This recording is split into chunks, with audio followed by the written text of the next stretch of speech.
Let's mic देश का मिजाज नॉर्थ ईस्ट।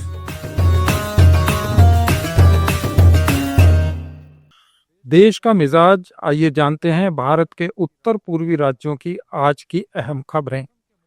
मेघालय में कांग्रेस को बड़ा झटका लगा है।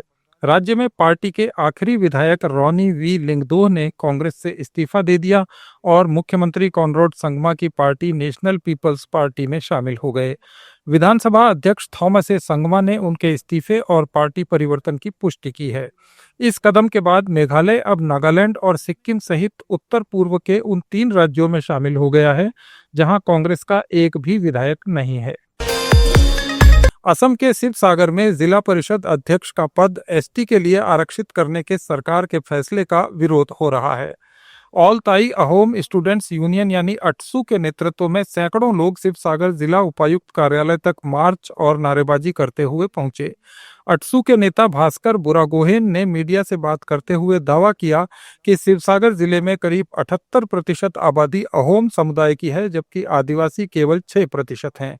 बुरागोहेन ने सरकार को 48 घंटे का अल्टीमेटम देते हुए मांग की कि यह फैसला तुरंत वापस लिया जाए।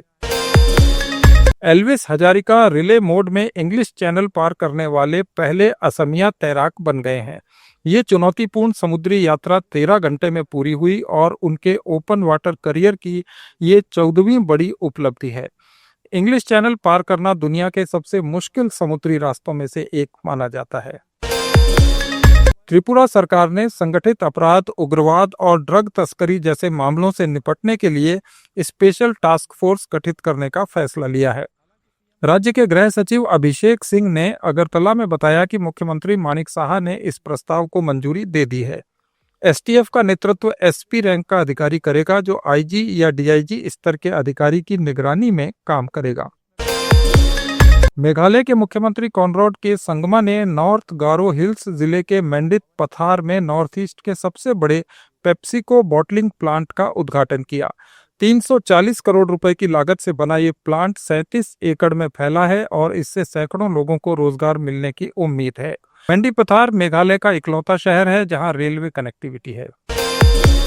मणिपुर में अवैध हथियारों के खिलाफ सुरक्षा बलों और पुलिस के अभियान में चूड़ाचांदपुर और थौबल जिलों में भारी मात्रा में हथियार और गोला बारूद बरामद किए गए।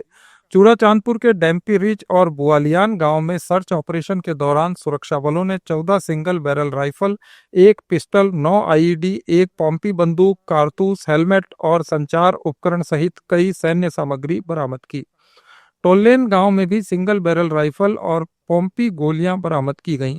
थौबल जिले के खोंगजोम थाना क्षेत्र में पुलिस ने 4 सेल्फ लोडिंग राइफल और 8 मैगजीन बरामद की।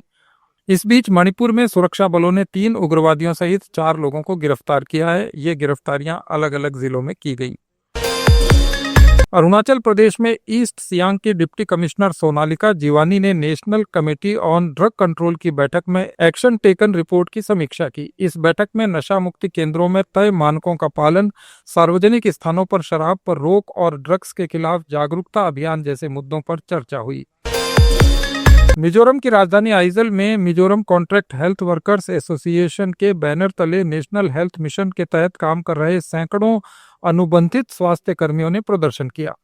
उन्होंने नौकरी को नियमित करने और भर्ती नीति में सुधार की मांग की। स्वास्थ्य विभाग ने हाल ही में 100 नई भर्तियों की घोषणा की है। एसोसिएशन ने मांग की है कि इनमें से कम 50 पद पुराने कर्मचारियों के लिए आरक्षित किए जाएं। मिजोरम के मुख्यमंत्री लालदू होमा ने आइजल में Mizoram state super speciality cancer and research centre की समीक्षा की। ये centre Japan International Cooperation Agency की मदद से जेमाबॉक में बनाया जाएगा। भारत में हर 1 लाख लोगों पर औसतन 98.5 कैंसर के मामले सामने आते हैं, लेकिन मिजोरम में यह आंकड़ा लगभग 2 गुना यानी 189.7 है, जो देश में सबसे ज्यादा है।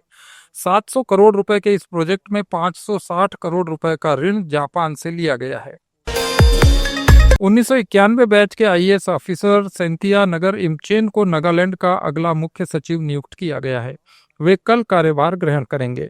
कार्मिक और प्रशासनिक सुधार विभाग की अधिसूचना के अनुसार अतिरिक्त मुख्य सचिव और वित्त आयुक्त डॉक्टर जे आलम के 31 जुलाई को सेवानिवृत्त होने के बाद इमचेन ये जिम्मेदारी संभालेंगे। आप सुन रहे थे let's make more than radio. Follow कीजिए हमें हमारे सोशल मीडिया प्लेटफॉर्म्स पर।